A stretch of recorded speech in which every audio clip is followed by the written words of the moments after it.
Hey friends, it's me, Dave Landau. After a long night on stage, I like to kick back with a captain's hat and a fine cigar and watch the Dennis and Andy show. These guys are huge nerds, but they're the kind that you actually want to hang out with. Enjoy them. I do.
Back us on Indiegogo.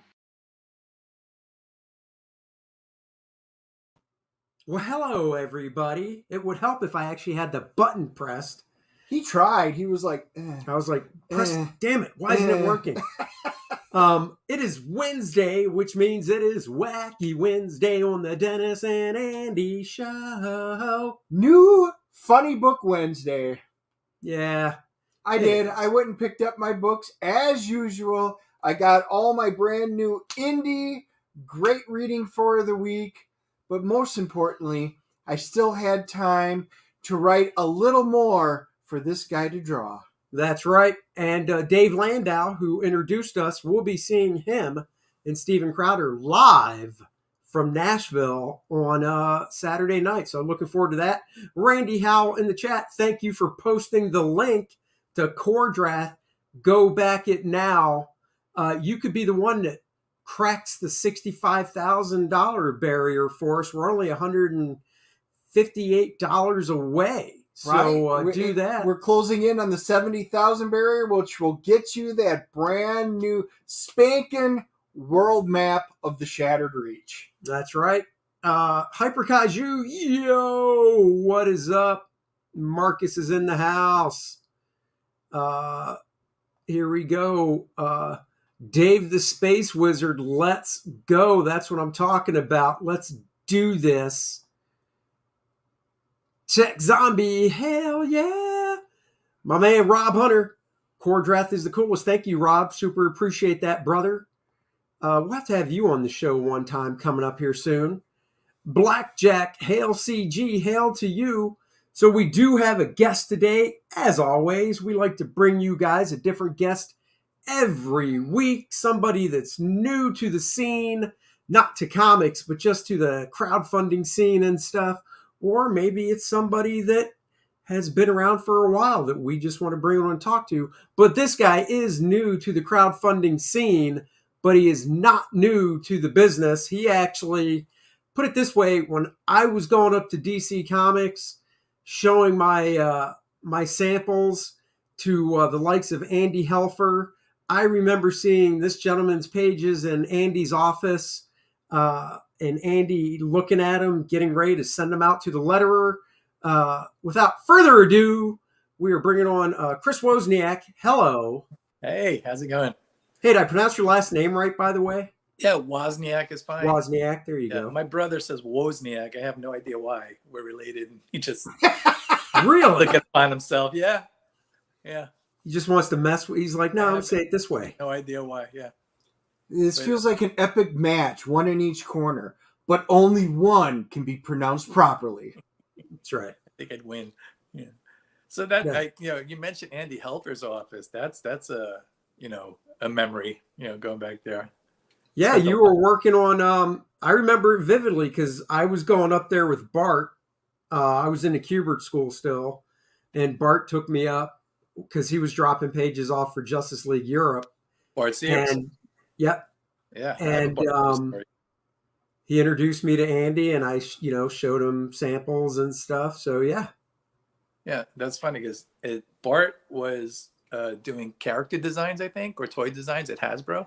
yep, And he had sent like a folder full of Yeah. samples of his drawings and everything. And Andy, asked, it was just me and him in the office. He asked me what I thought of Bart, because he thought, Andy at the time, he thought like Bart's style was weird, but it was really interesting, which is, I think, what everybody thinks, about Bart's stuff. And he asked me what I thought, and I said, I think he's awesome. I think you should hire him. And he just he called him right there on the spot and hired him while I was sitting there. that's awesome. Yeah. I keep forgetting. I got to tell Bart that story. So I think I put it on one of his Facebook posts or something, because oh yeah, I did see I totally that. forgot about that. But he mentioned Andy, and I was like, oh yeah, I was there when Yeah, I did see that post. And there's the link for the sign up for your campaign that's Thank going to you. be coming soon, which we will talk about. Penelope Powerhouse. I love the iteration of that. So Yeah. very Yeah. She started as a cutie pie little kids character. We were doing it. We were going to do it as a children's book. I had a comic book company a few years back for quite a while, and it was just a whole line of children's books that me and Chuck Dixon designed. oh cool. Created and everything. She was left over from one of those. I inherited, I don't know, maybe 12 or even as many as 20 IPs or something. So, that's where that came from. Oh, that's cool. That is cool. Yeah. Sweet. So you're making a comic book with Penelope Powerhouse. How It's not a simple, children's son. book anymore. No, it's Yeah, not I was gonna anymore. say. I can tell that just by the Yeah. dialogue on that cover. Yeah, it's a little more Rick and Morty. Dude, you colored this too, right? That one I do color. I did not color that one. I colored okay. the ad.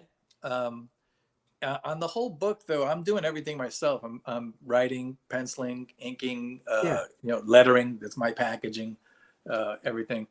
But coloring, which I also do, I'm slow at it. And I was like, that's the one thing I'm just going to farm out. It's, So this is Diane Noriega. She's awesome. Cool. Yeah, dude, that is really that's a really nice looking cover. The color scheme, colors really pop right off. Yeah, well, it's real important. We had a little back and forth. Just trying to explain to her that this is a sun goddess. Everything's got to be like if she's on the page, everything's bright and sunny. It's super cheerful. Everything's got to be real saturated. Every scene in the book is pure sky blue. There's not a cloud in it. We just got to just relentlessly reinforce that with the reader. She's a force of nature, basically. Yeah, dude, that's really. I think it's great looking. So, and it's so different. Like I haven't seen your work in a long time. So honestly, when I think of what's that? I haven't drawn in a long time. I can't remember last time I drew a comic. Oh, okay. Well, it's funny because I know you run a group on Facebook that I'm part of. So I see stuff you post and stuff, but I haven't seen your stuff in so long. So I basically, I'll ink and draw, make sure a little bit just to keep some level of skills up. Yeah. But I haven't tried to draw a comic in forever. It was like, because I've been on the writing and editing side of things, for years, Right. And, but, when it came to this, it was, it's that old, saying, if you want to do it right, you got to do it yourself, It's hard to get what's in your mind across, Sure. So you got to show. No, dude, that's very cool looking. Let's see. Let's show a little bit more. That's really cool. Page 1, yeah. That is just, how much of this is done? Well, here's the thing. When I made the video, that's basically where I created this new version of it. Oh, okay. Just kind of did it in the video I just made up the video as it went along and put it all together. And then I started to work on the comic book. But then I had a television producer see the video, and we had some interest in it, and he invited me to write a pilot episode. Oh, sweet. Yeah, so I did that. And but obviously, if you're going to write a TV pilot, you want it to, be real cherry, and so I was very, very laser focused when I did it, and but by the time it was over, because I had to write in the TV parameters, but I was super happy with it, how it came out. So I decided to drop the work I had done on the book so far and restart using the TV pilot script. And so I had like maybe 8 pages, and now, so I dropped that, and now we're at like 10 pages, 11 pages, something like that. Oh, that's cool. Yeah. Sweet. Let's look at more. I love looking at this stuff. Man, I tell you, the lettering is, the lettering's really nice. I don't do my own lettering because even though I know how to, I'm just not that good at it. Yeah, I'm slow at it too. I thought about farming that out too, but basically like on the page, sometimes you have to do some edits to make something fit, to reword something, to come up for a shortcoming that might be in the image or something. And I thought, it's better just to have control of that than to send it out and have it come back and I go, maybe it's better if she says this, and so I'm just doing it. Yeah, that's cool. I actually want to. I forgot about the trailer, so I want to remove this and find that. Well, while we're doing that, one of the things we always like to ask our brand new guests to our show, first timers, is your origin story. How did you get into comics in the first place? That is, well, I mean, I grew up reading comics, and my uncle had a huge stash of. He had all the early Marvel stuff. I mean, all of it, like full run of Spidey, Daredevil, Avenger. Yeah. Wow. I mean, he had a shelf with everything. I'm trying to think of a major character he didn't have. But he had everything, that Marvel put out, every big title, FF, going up to maybe like 72 when I was old enough to sneak in there and start, seeing stuff. So, that's what gave me my love of comics, is being able to have access to so much of that stuff, but how I actually got into comics, that's a whole nother story. I did go to an art high school that my brother went to, but I had, I couldn't afford to go to college. I was from the projects and everything. Yeah. And so basically, drawing comics, you don't need a degree or anything, so it was one of those things. So I basically, started working on that and just made myself, a pain in the ass at the office, Andy Helfer's office, as it happens, and you just pester people enough, and, you're there at the right time. And they were canceling a book, and get this, because it had gotten to 60,000. Oh yeah. In those days, that was a cutoff. It was like, 60,000. This is a failure. Yeah. Wow. We got to can this book. And they would only really do it if someone was really attached to it, one of the creative people, they would let it go. And that's the case here, that the writer, it was Doug Mensch, he wanted to, he liked it, but they, but Dick came in. It was Dick Giordano was in Andy Helfer's office, and he basically said, look, you got to change something, you got to, switch artists or something. And he just looked at me. He was like, give it to him, and that's what happened. What book was it? Do you remember? Spectre. Oh, you know what? Really? I was going to say Spectre, not because of anything other than Doug. As soon as you said Doug, the first thing that came to mind, obviously it's not Batman. So I was like, Spectre. So that's interesting. Yeah, it was just, right place at the right time. Cause I had, had gotten a little bit of inking work. And that's basically how I started, was inking.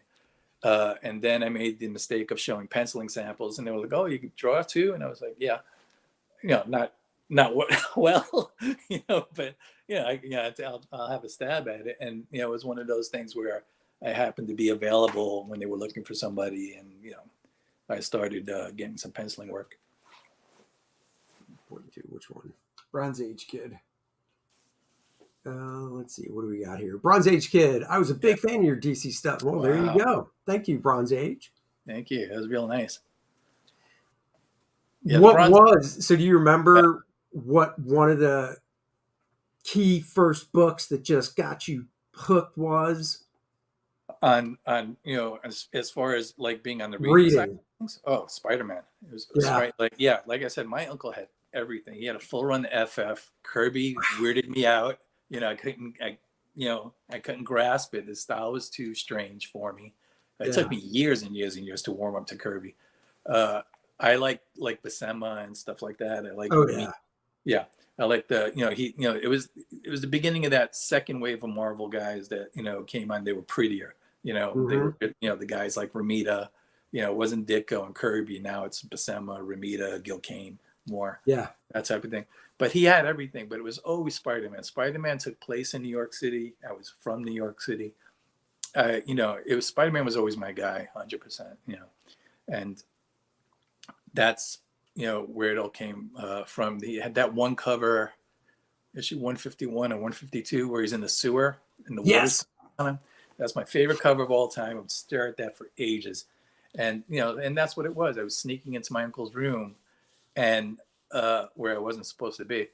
And while he was out, trying to meet girls or whatever, he was like a teenager, trying to, Oh, that's cool. So your uncle wasn't like a ton older than you. No, he was 9 years older than me. So okay. Yeah. See, I never had, my uncles were always a lot older. So no, when I was like 10, sneaking into his stuff, he was like 19, trying to meet chicks or whatever.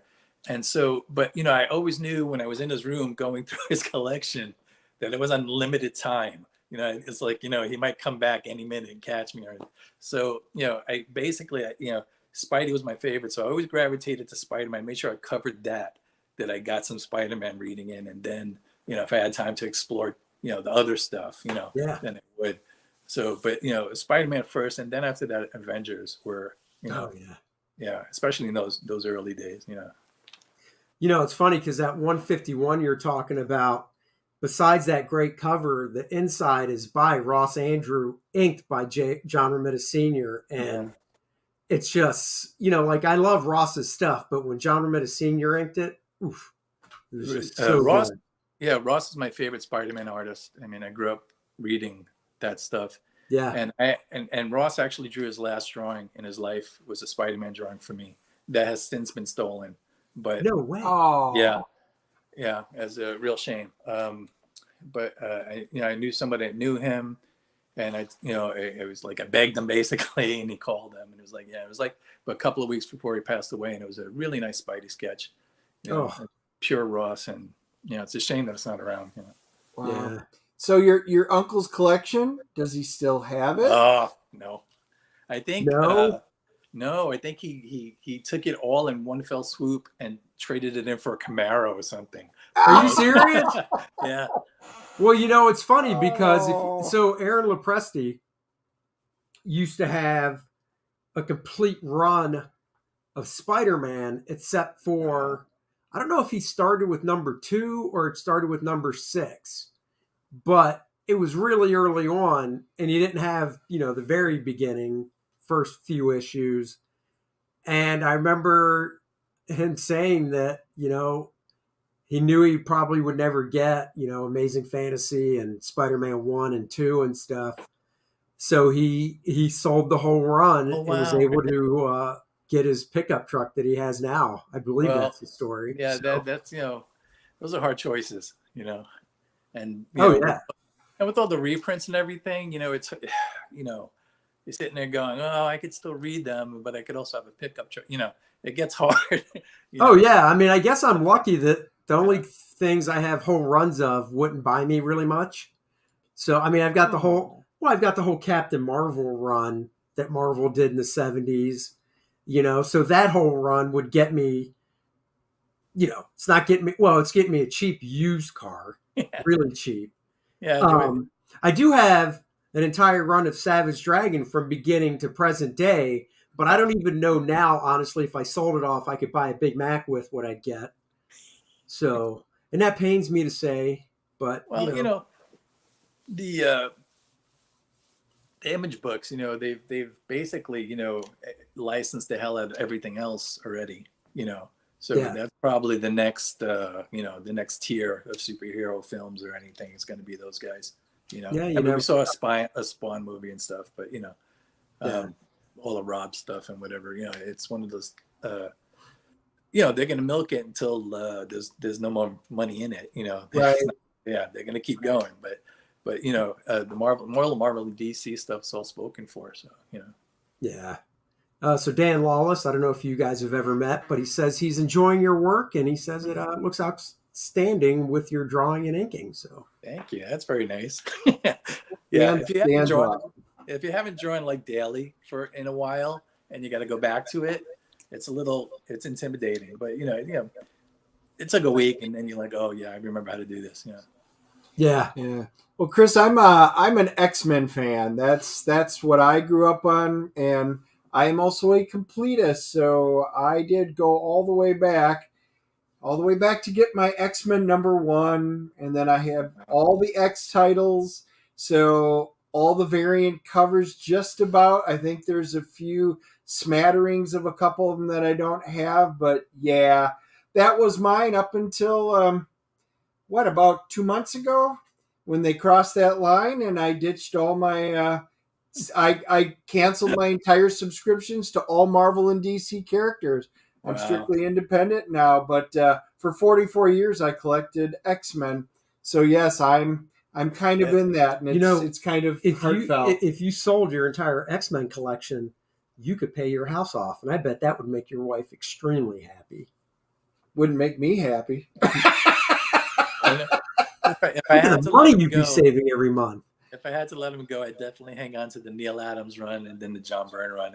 There you go. Yeah, you couldn't pry those out of my hands, but that's just it. I mean, there's certain ones. My big one was I bought a 9/0 slabbed X-Men #1, and then I cracked it open when Stan was still around, so I could get Stan to sign it, because for me that was my pinnacle. Yeah. And I got Stan to sign it down at MegaCon, and I'm glad I did, because I didn't get to meet him again. That was the last time. So, and it came back in 8.5.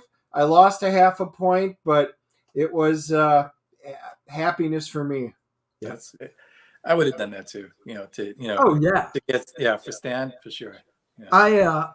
Aaron Lepresti would disagree. Yeah, Aaron Lepresti wouldn't do it. He doesn't like signatures on books, period. So him and I always can see that, have our debate on it. Oh yeah, Aaron does not like signatures. I can see that side of it. Yeah. Yeah, in fact, for my campaigns, I sign all the stuff. I just do it. I don't say like, and if we hit this amount, I'll sign everything. I just sign everything. Yeah. And Aaron was like, when I was shipping First Man Volume 2, he was like, and don't sign it. And I was like, I won't. Shut up. But yeah, I mean, I could have had Stan. This was, I don't know, probably a decade ago. I was going to a con, and he was a guest there. And I asked the promoter, I said, hey, since I'm a guest as well, and you're the promoter, do you think you could just give him my copy of How to Draw Comics the Marvel Way and have him sign it? Wow. He's like, it's going to cost you $50 like everybody else. And I was like, okay. So I didn't do it. And now it's one of those things I kind of regret. And I wish I did. Yeah, I just, maybe last year I would have, because obviously we all have that book, but I went back and I found it. I got a mint like first pressing of it. Because, did you really? Yeah, because that's how it was in the day. Like the soft cover ones now and everything. It's not the same vibe. Oh no, So the one I was going to have him signed is a hardcover. Yeah, it's like a 6th or 7th printing. I've had it forever. It's not the one I had as a kid, but I have had this one for a very long time, and the dust jacket's torn, and I just love it because if I would have kept my hardcover from when I was a kid, that's probably what it would look like now. But I do have a soft cover, the reprint with the white cover. But I don't know if they have the store by you called Five Below. Have you heard of that store? No, I'm in the mountains. There's nothing by me. All right, well, Five Below is a store, just like the name. Everything in the store is $5 or below. Oh, right. So I was in there like a year or so ago looking around, and there's another reprint of it that has it's the same cover art, but it's blue. I've never seen The that. background's blue. Yeah. And it was $5. And I'm like, I got to get this just because it's a different. I've never seen that. Yeah. Blue cover. That's strange. Yeah. I got drunk with Stan once. No way. Yeah. I don't know what year this is. Early, mid 90s, maybe 94-ish, something like that. Yeah. Marvel, they had a huge Christmas party at the Grand Hyatt. It was a massive space that basically in Grand Central Station. They have a hotel. And so their lobby is like the size of Grand Central. It's something ridiculous, And so they had a huge Christmas party with ice sculptures and video games and all this stuff, Were the costumed X-Men walking around? Yeah, I think so. Yeah, they had some costumes. I was there. You were there? I was there. After the party ended, me and my assistant, we saw Sam was still hanging around. So we went up to him. He was there with his wife, and we started like chatting him up because this is basically they turned the lights on, everyone was walking out. Yeah. And we're like, but last call, we literally ordered a tray full of drinks, and me, Stan, his wife, and my assistant Pete, we drank until the sun came up, just talking fucking shit and stories. Oh wow. Yeah. So we just quizzed him on everything, and there's no story he wouldn't tell. He told us everything that we wanted to know. Like we gave us the inside scoop and all this. Like we were asking him all kinds of stuff from way back in the day. And he was holding court and just having a great, he's just a fun guy. But, my regret is that, I don't remember any of the stories. Oh, my God. Yeah. We sat there with a whole tray of drinks. I think we ordered 12 drinks. This is after the party was over or something. And, that's the only place I ever met him was at that Christmas party. Oh, yeah. It was obviously during the party when, they kept it nice and dark inside. But he was just walking around, and I think I was talking to either Kelly Corvasi or another editor at the time, and Stan just kind of walked up. He was making rounds and said hi, and I was like, it's great to meet you. I drew this and whatnot for Marvel. So wow, that's so funny. We were literally there until the sun came through the windows. Wow. Staff had left already. It was, but it's like an open space though, because it was part of the hotel complex is built on top of Grand Central. So it's still an open area, and the hotel was active and everything. So it's like, it's open 24 hours. Yeah. And, the sun came through and we're still holding drinks, and we were like, oh, I think we better go home. Oh my God. That is so cool. Yeah. It was an awesome day. That is freaking cool. Bronze Age Kid. I had Stan sign my original Fireside Silver Surfer book. Oh, that's cool. I have that book. I love that book. It is good. I was the last in the line, and you made me feel like I was the only one there. That's awesome. Yeah, I remember that Silver Surfer graphic novel. I would check it out from my local library and then take it back. And then, if I would ask, is anybody waiting for this? Because, at our library, you could do a wait list or whatever.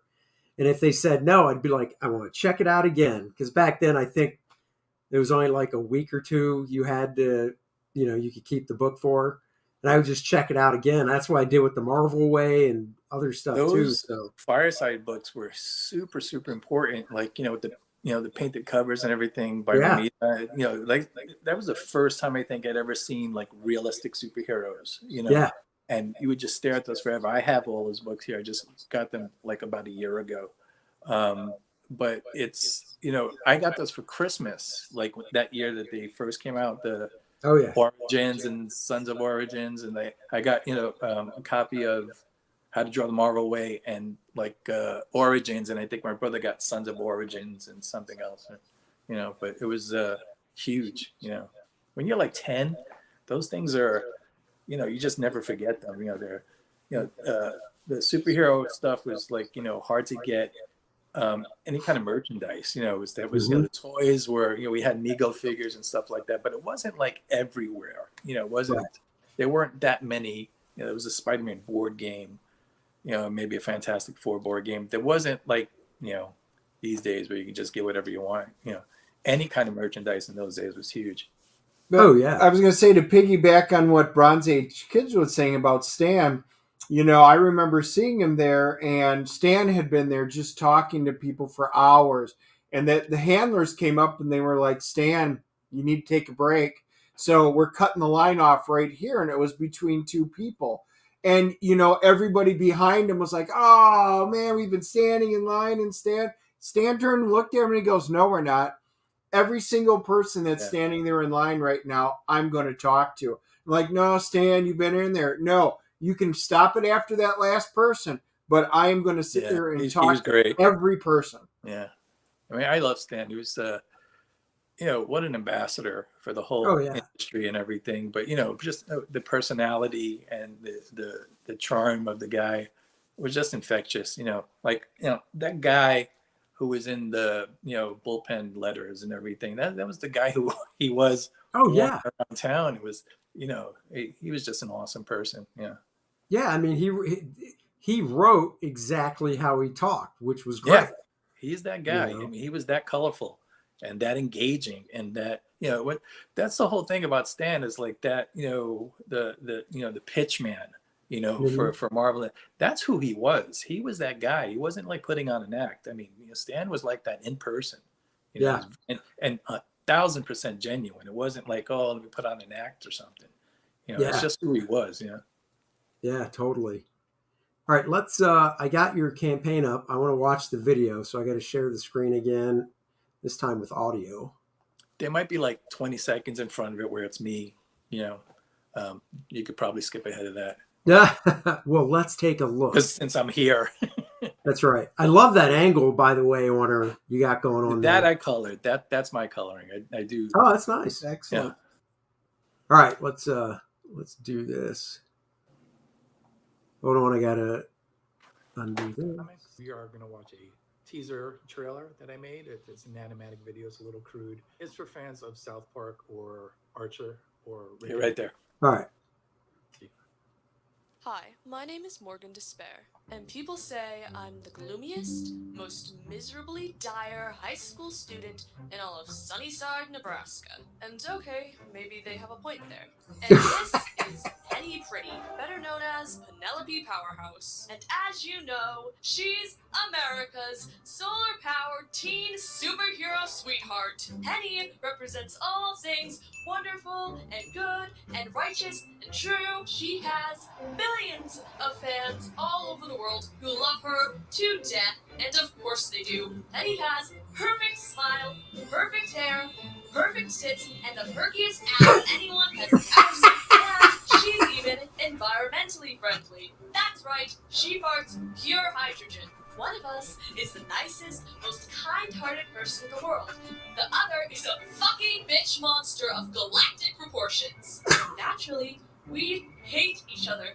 How fucking lucky am I that we're the same person? Because while I was on vacation with my parents, I got this awful sunburn, and I vowed never to go into the sun again. But this infuriated an ancient mythical sun god who cursed me to suffer from a sunny disposition for the rest of my life.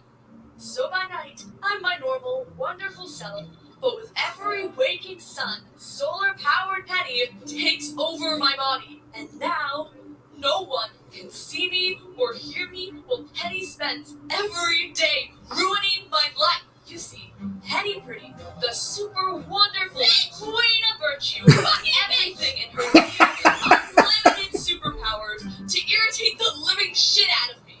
For my 16th birthday, she ruptured my boyfriend's ball sack while letting my filthy gym teacher bang me. Things get way worse from there. The two teen girls share a body without driving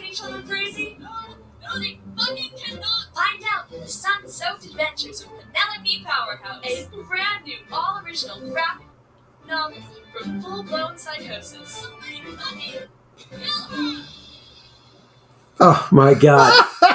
I know I've watched it. I watched it when you first, put it up because I shared it for you and stuff. But that's hilarious. That's bipolar to a whole new level.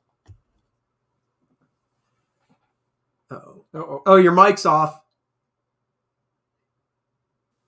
Sorry, I thought I was hearing some echo. Yeah, that's the first video I ever made of anything. Wow.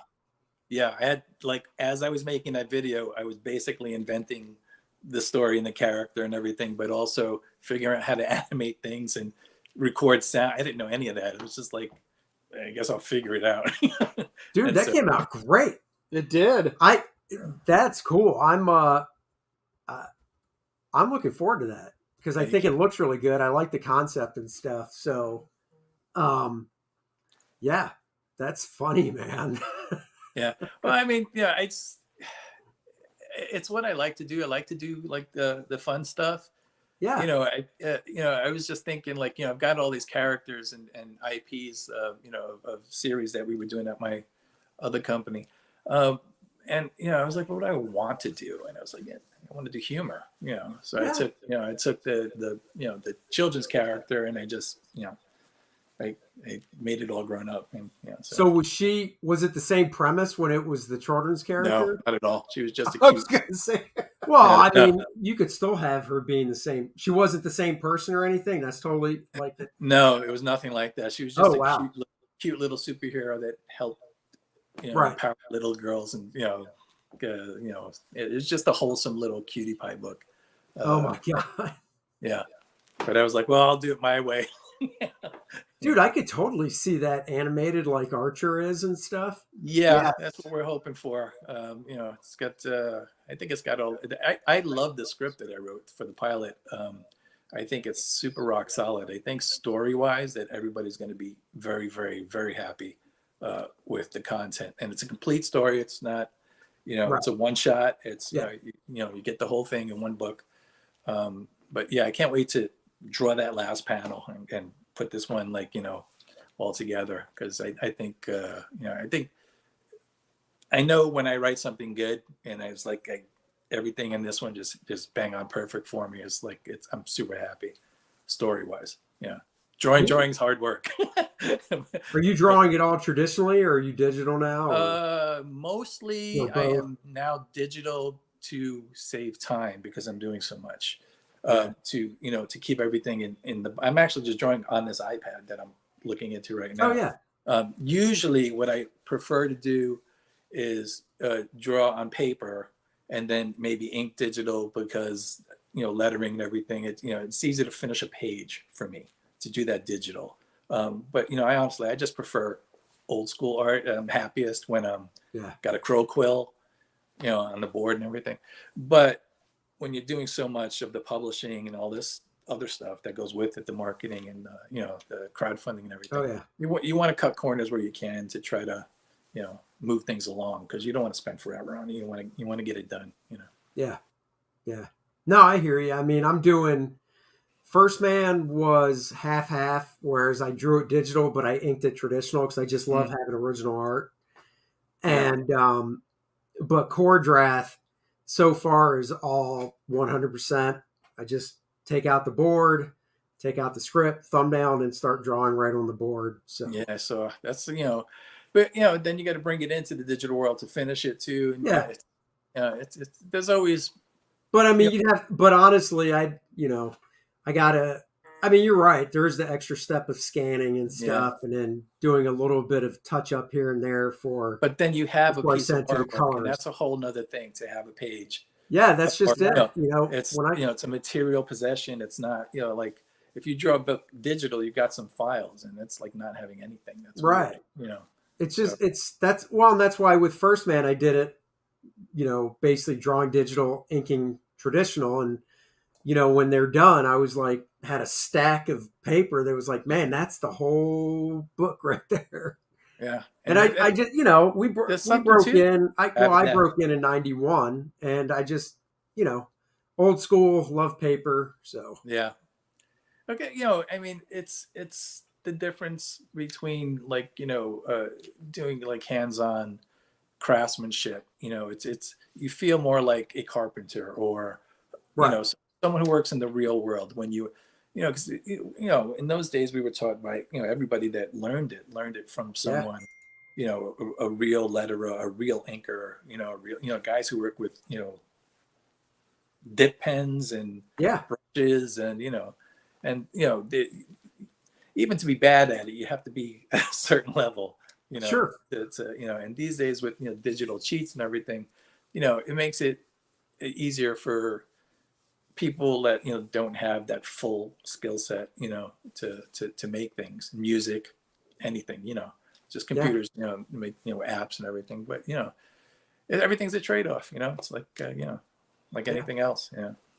I was trying to remember. I don't know how well your memory is with guys that inked you back when you were doing stuff in the early mid '90s. I know who the best was. What's that? I know who the best was. It's Carl Kiesel. Carl's great. Yeah, he's. Well, hopefully. Well, so a friend of mine, I think he might have inked you, but now I'm trying to remember. Brad Venkata. Does that ring a bell? Wow! I think on a Superman job. Yeah, that's what I'm thinking. Yeah, and he used to color, right? Yeah. Well, he started off as a colorist. Right. And then you know what? It was, this is so funny. Another kind of cross path between us. Was it the Superman annual during the whole Eclipso stuff? Yeah, probably. Yeah. So one of my first gigs at DC, because that was that summer event with Eclipso. Yeah. So you did that Superman annual featuring Eclipso. I did the Green Lantern annual. Oh, really? Tied into the Eclipso story. That's crazy. So, but yeah, Brad started as a colorist. Yeah, that's it. That's the book. Yeah, yep. That's wild. There you go. So when we're off stream, you can say if you hated that or not. But on the no. In those days, if a book was bad, it was my fault because I was still young, and in my early 20s, I was still like going out, and I was trying to be outside, more than like being tied to the drawing table. Is still, I lived in New York City. Sure. Like near the Village. Yeah. And, in the 80s, it was, kind of a rocking scene. So, I tried to be out and about as much as I could, Sure. Successfully too. I mean, I know what you mean. I mean, I was living in Florida when I first got into the business, and I always tried to work a regular, during the day, basically, because all my friends had real jobs. Yeah. And they'd be off at 5:30. And if I wanted to hang out and go to a bar in Orlando or something with them, because I was single then, all of us were, I was like, well, I guess I'm drawing during the day. So where did you live in Florida? Is that me? What's going on? That's my phone. I'm sorry. Where did you live in Florida? Well, I say it was the Orlando area, but the actual city was Castleberry, which was. I lived in Florida when I was 11 to 12. Oh, yeah. Yeah, for just like a year and a half. And I lived in this tiny, tiny, tiny town. And I bring this up because Dan Panosian, who I met in the office, he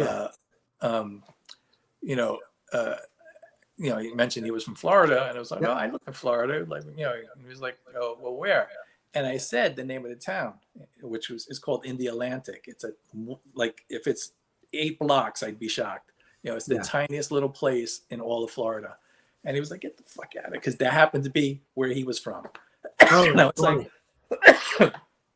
was like, no, dude. I went to Hoover High School for 3 months. And he was like, really? And it was like, it's so weird because it was like the one tiny little spot. And it's such a tiny town. It's like on the inlet, in Melbourne between the Atlantic Ocean and the Indian River, which is why it's called India Atlantic. But it's like nowhere. If you're driving through it, and you'd miss it you'd miss it. You just go right through it. It's so small. That's funny because when I met Dan when I was living there. What's up, Alex? And I don't think he ever actually called it. I think because it was such a small place, it was easier for him just to say Melbourne. because I don't Oh, remember really? that at Yeah. all. Yeah. No, yeah, because I didn't know Melbourne, because Melbourne's on the other side of the river. You got to go over the bridge to Yeah. get to Well, it's Melbourne County, Yeah. but but the town is, like I said, it's just it's not even a one-horse town. I've been there more recently though, like driving to Miami and everything, maybe 8 years ago or so, and I stopped there to see the old house. Wait, did you drive from where you live now all the way? No, to I Miami? was in Okay. Alabama. I was in Alabama, and then I drove to Miami to go meet my brother. Okay. And so but I have done that drive, not from New Hampshire. I've done from New York to Miami a few times. Oof, that's a long drive. In one sitting too.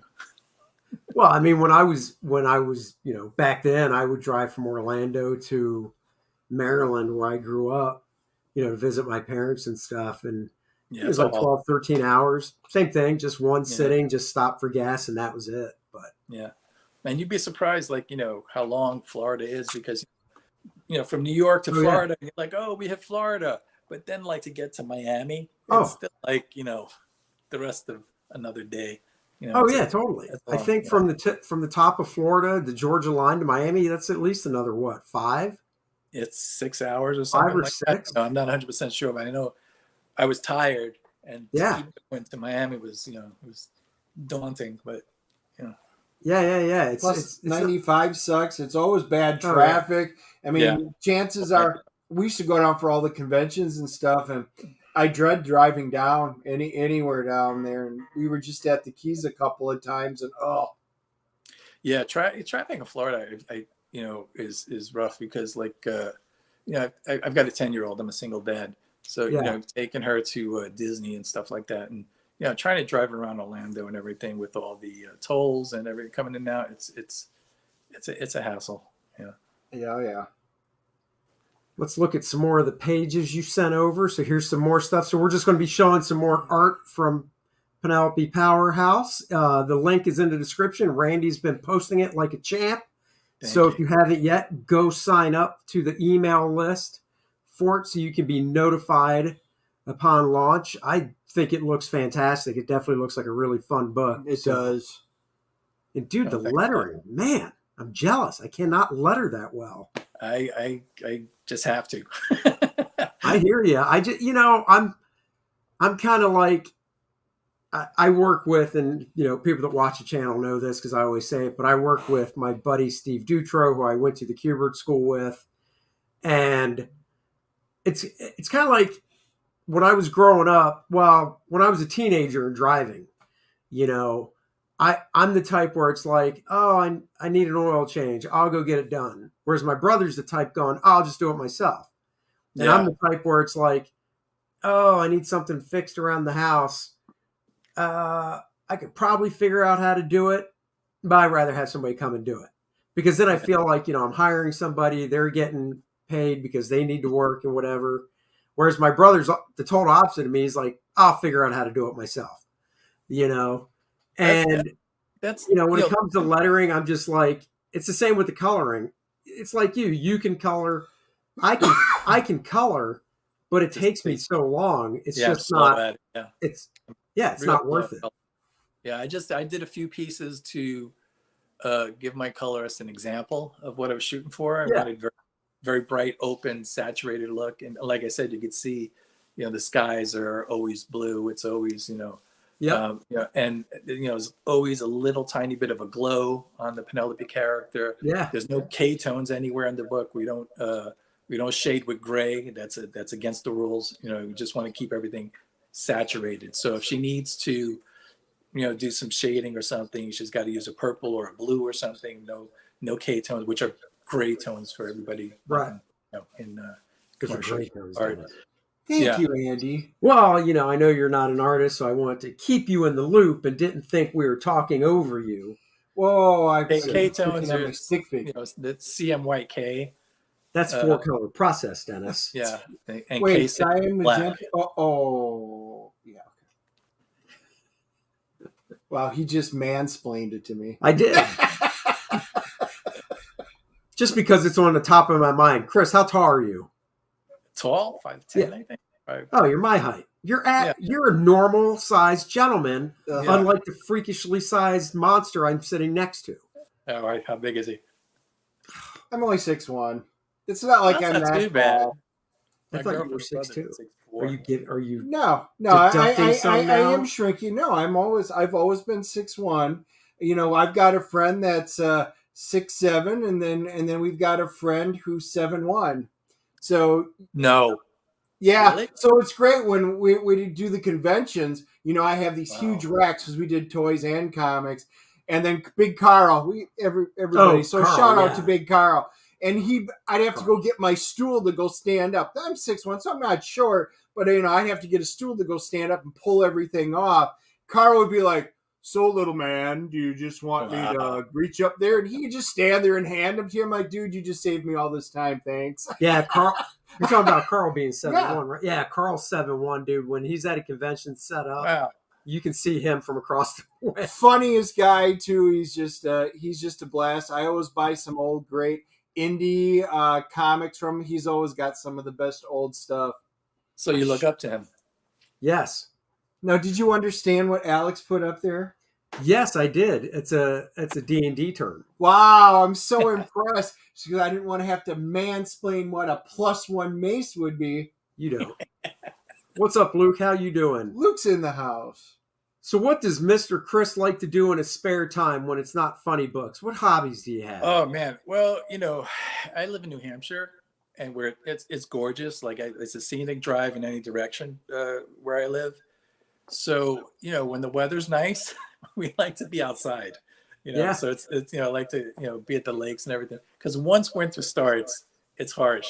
You know, I was going to say, so then do you like I mean, you chose to live there, so I guess the winters don't bother you, or? Well, no, I mean, you just need, well, you get to go skiing every week if you want. You know, there are things to do if you like, winter outdoor activities. But there's all that kind of stuff. But you just also have to make sure that you have indoor hobbies. You got to like to read. Yeah, Or I'm an audiophile. Music is everything. I've got my stereo going. Yeah, we know. I noticed your setup back there. I was actually going to ask you before we got on, but that's nice looking. Yeah, it's like the main pieces are like kind of mint cherry 1978 pieces. Wow. Yeah, but I have music on more than I have television on. I've got a big giant TV here, and I just much prefer to sit in front of the fire and have music. That's the whole thing. And I could do that, and if I'm by myself, I'm fine with that. Like I could just listen to music for hours and hours and hours on end. But when your girlfriend's around, you're like, hey, come on, let's do something. But but if you have some indoor hobbies, like I like to play guitar a little bit. I could always draw, but if that's work, I don't want to also do that for off. But if I'm drawing, an actual job. But if you have some indoor hobbies, like you're okay, you'll get through that. It's that after the holidays, where January, February, and and it could be cold into April here. Oh yeah. So it's like holidays are over, but then it stays cold, for quite some time. And so so what we like to do is usually we take our vacation in first week of February. Sure. So to break that up. And then when you come back, you could suffer through another couple of months of cold, that type of thing. So do you have a snow blower or shovel? So both. I've got, because this is not, it was news to me. I have a snow blower and I think half a dozen snow shovels. Sometimes, a stranger will be walking by and be like, hey, come shovel. Dude, man, I tell you, I lived in Syracuse in the 90s. That's where I met my wife, and it was brutal in the winter. And like you said, if you're into skiing or snowmobiling or any of that stuff, it's great. But neither one of us is into that stuff. And she grew up there. She's been skiing before, but it's not something she was like in love with doing. And it's like, oh, it's finally snowing. Let's go. So we were like just stuck indoors. Right. We're my wife and we're from Wisconsin. So I mean, there you go. I mean, we grew up with this stuff. I mean, we had it.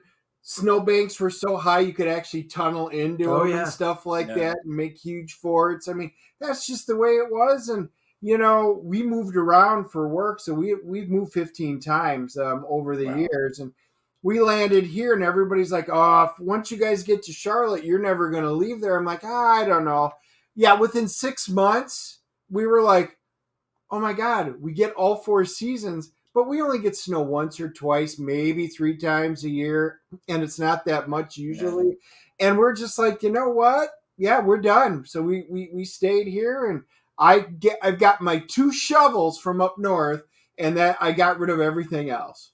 Yeah, I could see that for sure. Because, like I said, if you're not if you don't know what you're getting yourself into, and you don't have those kind of like indoor hobbies to occupy, Right? you're, I could see people getting stir crazy, Oh, you yeah. know, but then, you got like, okay, you got like a winter that's 5 months, but then like the other, the whole rest of the time, it's like being on vacation because, it's just really nice in every direction. I like to motorcycle is one of my favorite things to do, Oh, just that's cool. to get out of the house. And up here, I can't pick a bad road. I mean, everything's gorgeous. It's like, so, for me, it's just really awesome. I love, if you work from home, as oh, it's such a beautiful day. Well, let's go to the lake. Let's go to the beach. Let's go fishing, and you can Sure. do all there. Let's go hiking, and everything's right around you. I've That's got cool. end of my street. There's like a stream where we could walk the dogs and walk through it and everything. It's just nice to be here, especially if you're from the city. Yeah. Yeah. It's like anything, you basically kind of wait, until you retire to go somewhere where you're like, oh, it's just nice to be there. And Yeah. so, I'm here now. So, I'm happy enough. And see, up in Wisconsin, I was an audiophile too. I mean, I was an Onkyo fan, so I had all the big Onkyo with the Sherwin Vega DX9s, 15-inch woofers, cutouts. The walls would shake, and my wife would just get so pissed at me. Yeah. But I also had all the surround sound at that time running through it. So Top Gun would come on there, and the entire windows would just start shaking.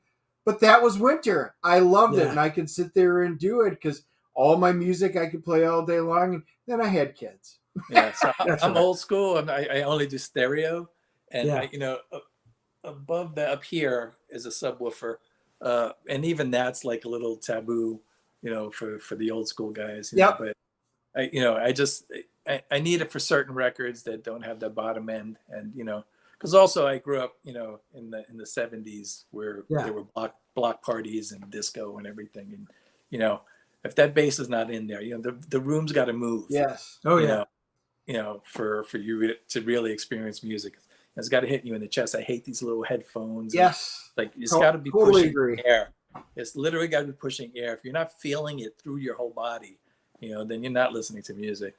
Well, you remember the commercial with the dude sitting in the Yeah. chair sideways, and then what was that? Memorex. Memorex. Yeah. Was Yeah. it live or was it Memorex? Yeah. Hair blown back. Yep. Yeah. Yep. So do you have a big album collection then? I made a decision to go back. Yeah, because I only listen to complete records. I don't just listen to music. I listen to albums only. So I listen to full albums. And my medium of choice, I have some vinyl, but really I went back to CD about 2 years ago, maybe, I think. And just because I just still think that was the last great format for music that sounded great. Yep. But, at the same time, it's still hard media. I basically got fed up with streaming because, they're always playing a bad mix of a record or a remix. It's not like the version you want to hear. And it's like, oh, don't play the stereo version. I'm like that. Like if I'm listening to the Beatles, I hear it on the radio and they're playing like, a stereo mix when there's a better mono one. That makes me upset. And then the other thing where they make everything 10% faster so they could squeeze commercials in, that just makes me crazy. So I'm a hard media guy. I like Blu-rays. I like, CDs and vinyl and stuff like that. See, I'm the same way. I get laughed at. I just got Top Gun Maverick in 4K. Me and too. they're like, why don't you just download it digitally? I'm like, because it's not the same. I was a Laserdisc guy. Still am. I love Laserdisc. I still think it's the best I just format. watched it. There it is. Okay. It literally That just that gets is what we're doing when we get back from Nashville. That is exactly it. I still get my hard copies, and they laugh at me. I missed it in the theater too. So for me, Oh, yeah, Oh, I it's missed it in on the theater. theaters So down here. I was, it was like I was really looking forward to because all the new movies that come on Netflix. I think like on your best day you get something that's okay. Right. Like I did see a good movie on Netflix a week or two ago, the All Quiet on the Western Front, but it was a foreign film. yeah. Oh, We my wife and I just watched it. We it's great. love those. Yeah, but It was good. But the vast majority of the stuff that comes out on streaming service, it's like it's bad. It's in TV movies that are not great. Oh no. Yeah, yeah. yeah. No, I'm with you there. They're hard media. So, favorite album? Ooh, well, that's going to be Dark Side of the Moon. Although I need to preface that with saying that I'm the world's biggest Beatle fan. Like that's I'm the Beatles are the be all end all of rock music for me. However, if I had to pick one record, I would probably say that Dark Side.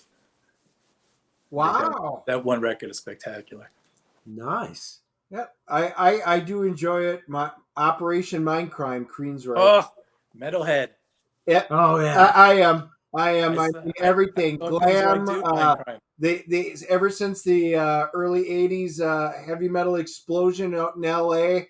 hairband. I mean, I literally just went and saw Poison, Motley Crue, Def Leppard, Joan Jett. That concert. Oh, the new one. I mean, I've seen Iron Maiden more times than I like to admit. AC/DC is one of my favorite groups, but Operation Mindcrime, that the best metal album record is ever. just magnificently produced, and it tells such a fantastic story. That's my favorite metal record of all time. I think it's the best metal record of all time. And I saw them do Mindcrime live. Yes. Yeah, that was great. But that record, like because I was a metalhead too. As a matter of fact, I had long hair until just a couple of years ago, maybe 3 or 4 years ago or something. Hey, same here. Well, yeah, but when it starts to thin out, what are you going to do? You got to let it go. But like the metal record, like after metal died and everyone was laughing at it, that's that one record that I would still play. I'd never stop playing. I saw it when they opened for Metallica, and that first time that I had seen them, and I was so pissed because they were playing Mindcrime all the way through. They were out there, and all the Metallica fans booed them off the stage because they only wanted to see Metallica. So after 30 minutes, Chris DeGarmo and Jeff Tate came out. They flipped off the entire audience because they got booed off the stage. I'm sitting there, hey, asswipes, I actually want to see this. And I was outnumbered. And, that was the first time I had saw him. So I made sure I'd had to go see him other times so I could actually see it live. Was that when I'm trying to think of when those two albums match up. Masters of Puppet, I think it was. No, that would be too early. Justice for All. Oh yeah, it was because it was one. Yeah. Yeah. Yeah. You're right. Yeah, I met Hetfield in a bar when he was touring for that record. Oh, that's cool. Well, in New York City, it's like Oh. You got to go drink somewhere. Right? That's right. Yep. Everybody's got to be somewhere. That's right. That's awesome. That's very cool. Well, since Randy pointed out that Kor-Drath is only, and I was about to show it anyhow, Kor-Drath is only $125 away from $65,000, guys.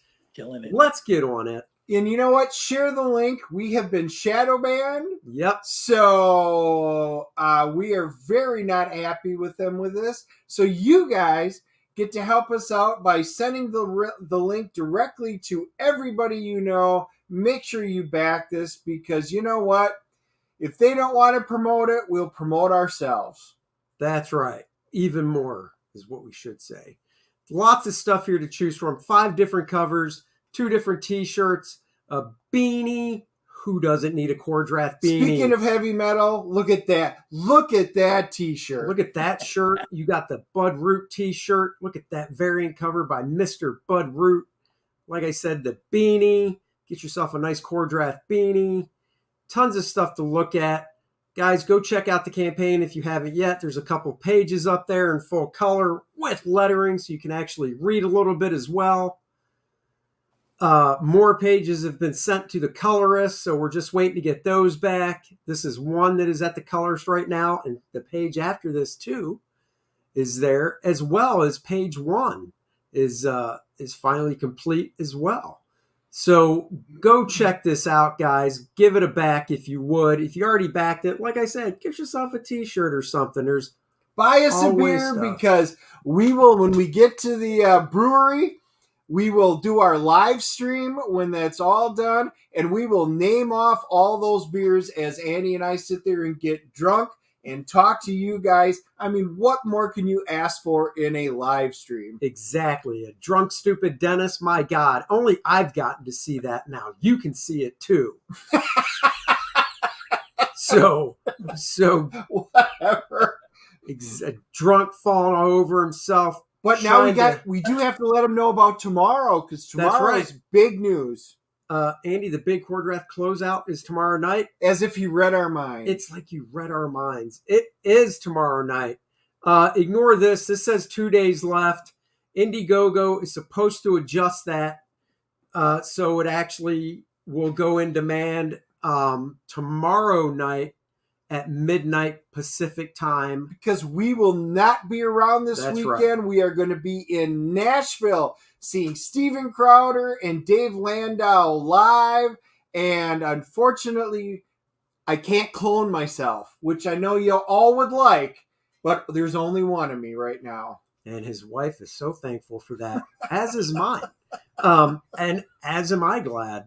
So yeah, so tomorrow night, we are going to go on around 6 o'clock maybe. Stay tuned. I'm going to set up something, a graphic, so it's pre-set up so you guys will know. We're going live tomorrow night. We'll have a couple surprises for the campaign. Where's the closeout party? Randy wants to know. You know what? If you guys are local, we can have closeouts. I'll be streaming from my house. And I'll send you guys his address. And I'll have a party. Andy will be over here. We'll just throw a big old party. But, you know, maybe we can send some links out. We'll get some peeps on there, and we will have a blast. That's right. And guys, and we'll be announcing some interesting stuff. Oh yeah, there's announcements some tomorrow. Firsts that you guys know nothing about. Oh, I know, exciting. So go sign up for Penelope Powerhouse. That link is in the description as well.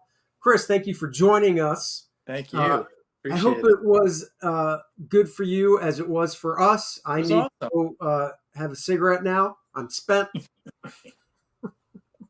You know, your poor wife. I don't understand that reference. I'll do pontificators after this. There you go. See, you got something to do.